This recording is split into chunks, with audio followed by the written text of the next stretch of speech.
लिंग पुराण में 7 गलतियां बताई है कंगाल होने की। ये गलती अगर आपने भी करी है तो जिंदगी में कितना भी पुण्य करोगे उसका फल नहीं है। आज की कथा को लिखकर रखना, शायद तुम्हारी जिंदगी सवर जाए। लिंग पुराण में 7 गलतियां बताई है व्यक्ति को बर्बाद होने की। पहली गलती है, उसमें से अगर आप स्वीकार कर रहे हैं ये गलती तो समझ लो कि गलती आपने करी है। गंगा जल तो बुलवाया टैंकर भरकर, 21,000 बेलपत्र भी समर्पित कर रहे हो।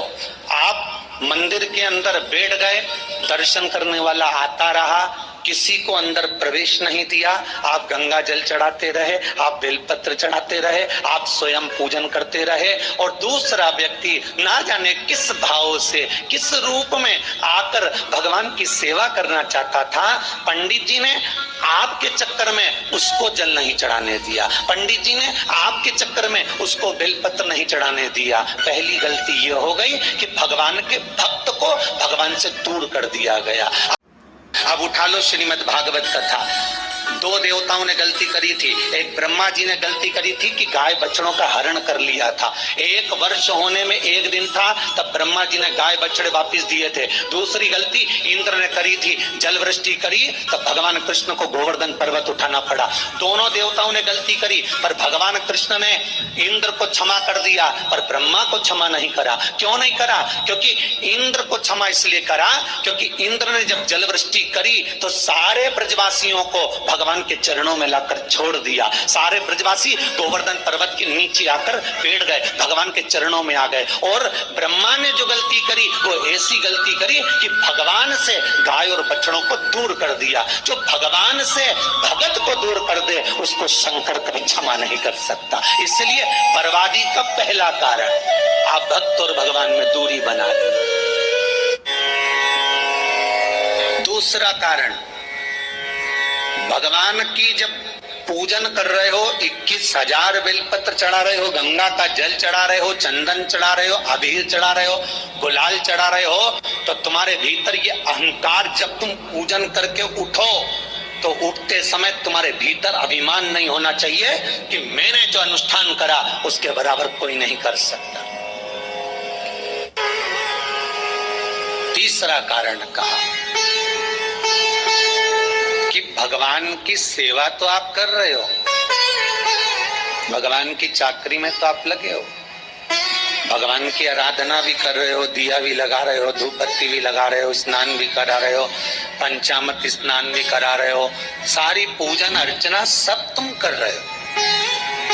पर हो सकता है इस पूजन अर्चना में आप केवल 3 घंटा पूजन करते हो और बाकी के समय किसी न किसी की जीवात्मा को दुख पहुंचा रहे हो। एक कथा में एक बात कही थी कि भले मंदिर में दिया मत लगाओ, भले मंदिर में जाकर धूप बत्ती मत जलाओ, भले मंदिर में जाकर भोग मत लगाओ, भले मंदिर में जाकर जल मत चढ़ाओ, कुछ मत करो, भले भगवान को नए कपड़े मत पहनाओ, भले तुम्हारी मर्जी पड़े भगवान को भोग मत लगाओ, पर शास्त्र कहता है कुछ मत करो, पर एक काम जरूर करना कि किसी के चेहरे पर प्रसन्नता ला देना तो मंदिर में दिया जलाने के बराबर होगा। किसी के चेहरे पर चमक ला देना, प्रसन्नता ला देना तो अगरबत्ती लगाने के बराबर होगा। किसी गरीबड़े के, किसी दुखी के चेहरे पर अगर तुमने प्रसन्नता ला दी तो वो भगवान को कपड़े पहनाने के बराबर होगा। मालूम पड़े तुम मंदिर में पूरी सब्जी बांटो, मंदिर में भोजन कराओ, मंदिर में सारा पकवान चढ़ाओ, और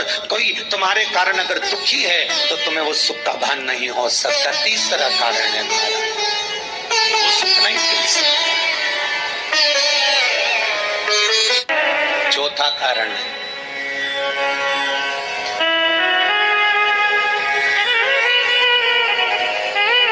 महाराज,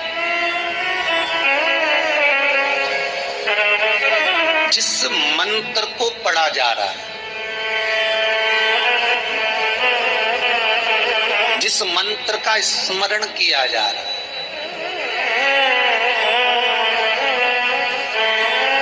जिस भगवान की माला को हम जप रहे हैं, हम पाठ कर रहे हैं, उसमें त्रुटि। उठा लीजिए दुर्गा सप्तशती। दुर्गा सप्तसती का हिंदी अनुवाद में एक थोड़ा सा दृष्टांत दिया है, आपको मालूम होगा।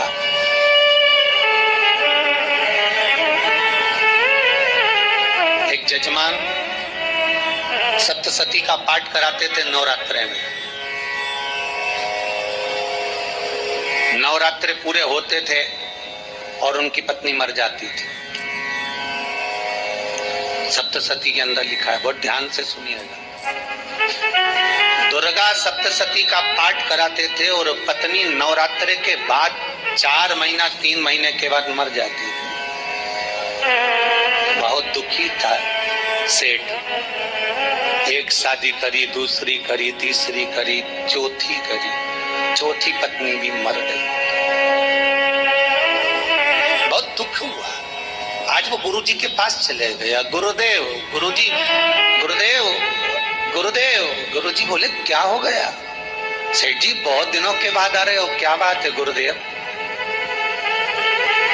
मेरे को बात समझ में नहीं आती कि मैं नवरात्रे में सप्तसती का पाठ कराता हूँ, देवी जी का यज्ञ करवाता हूँ, माता रानी को चूनर पहनाता हूँ, उनको सुंदर बिछुड़ी, पायल, चुनरी सब पहनाता हूँ, कन्याओं का भोजन करवाता हूँ, भंडारा करवाता हूँ, जवारे बोता हूँ, अखंड ज्योत लगाता हूँ, पर नवरात्रि जैसी पूरी होती है उसके 2 महीने 3 महीने बाद मेरी पत्नी क्यों मर जाती है? 4 पत्नियां मेरी मर चुकी हैं, 5वीं मैंने शादी करी है। गुरुदेव आप कृपा करिएगा, कुछ तो बता दीजिए, कुछ करुणा कर दीजिए। गुरुजी बोले जब तू सब कुछ अच्छा कर रहा है, ज्योत भी जला रहा है, कन्या भोज भी करा रहा है, चुनरी भी चढ़ा रहा है, भंडारा भी कर रहा है, ज्योत भी लगा रहा है, जवारे भी बो रहा है, माता रानी की सेवा भी कर रहा है, अखंड रात्रि व्रत कर रहा है, सब कुछ तूने करा, यज्ञ भी करा, फिर तेरी पत्नी क्यों मर सकती है? ऐसा हो ही नहीं सकता। नहीं गुरुदेव मेरी 5वीं शादी है गुरुदेव, अब की बार आप कृपा करिए।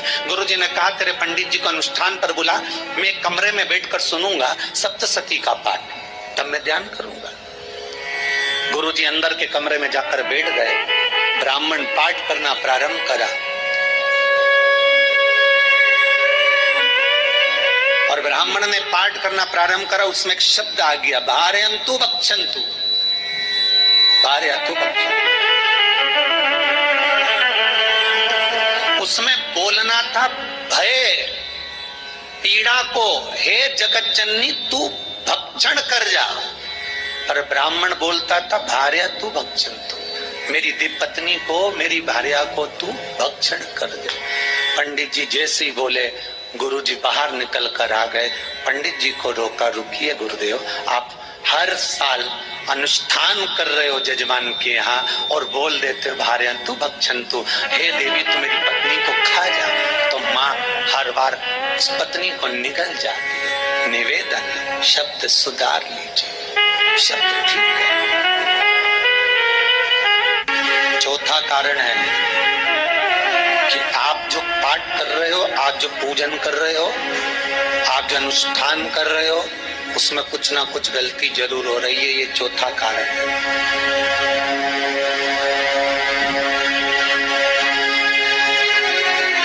एक बार पूरे घर के लोगों को बिठाओ, अपने घर के लोगों को, मम्मी से पूछना मम्मी तुम कौन कौन सा पाठ करती हो?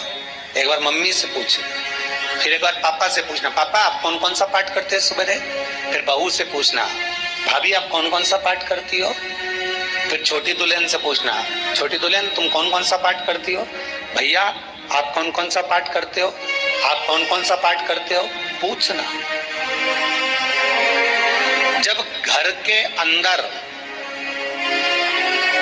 बड़ी बहू अलग तरह का पाठ कर रही है, छोटी बहू अलग तरह का पाठ कर रही है, मंजली बहू अलग तरह का पाठ कर रही है, माँ अलग तरह का पाठ कर रही है, पति अलग तरह का पाठ कर रहा है, तो उसका जो प्रभाव है, कौन सी चीज कहाँ टकरा रही है, जिसके कारण घर में रोग इतना है कि कोई सही होने वाला ही नहीं। अब तुम कहोगे सीवर वाले गुरुजी ने उपाय बताया, हमने बहुत करा, पर सही क्यों? तो सही क्यों नहीं हो रहा है? उसका कारण है या तो बड़ी बहू जो पाठ कर रही है, या सास जो पाठ कर रही है, या पति जो पाठ कर रहा है, नाते जो भी उस घर के अंदर रहकर जो पाठ अर्चना कर रहा है, उसमें जरूर कुछ ना कुछ ऐसा हो रहा है जिसके कारण वो काम नहीं कर पा रहे। उसमें कुछ ना कुछ गलती हो रही है जिसको तुम समझ नहीं पा रहे, जिसको तुम अपने आप को बहुत विचार करते हो कि मेरे बराबर कोई नहीं कर सकता, मैं शंकर की भगत, मैं राम की भगत, मैं कृष्ण की भगत, मैं जो करती हूँ बहुत अच्छा करती हूँ, मैंने जो किया बहुत अच्छा करा, पर हो सकता है उसी कारण आपको दुख झेलना पड़ रहा है।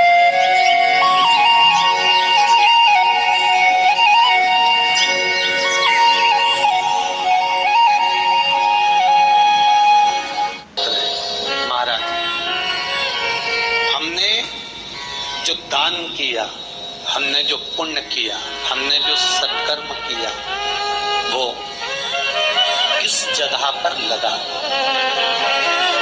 पांचवा सूत्र,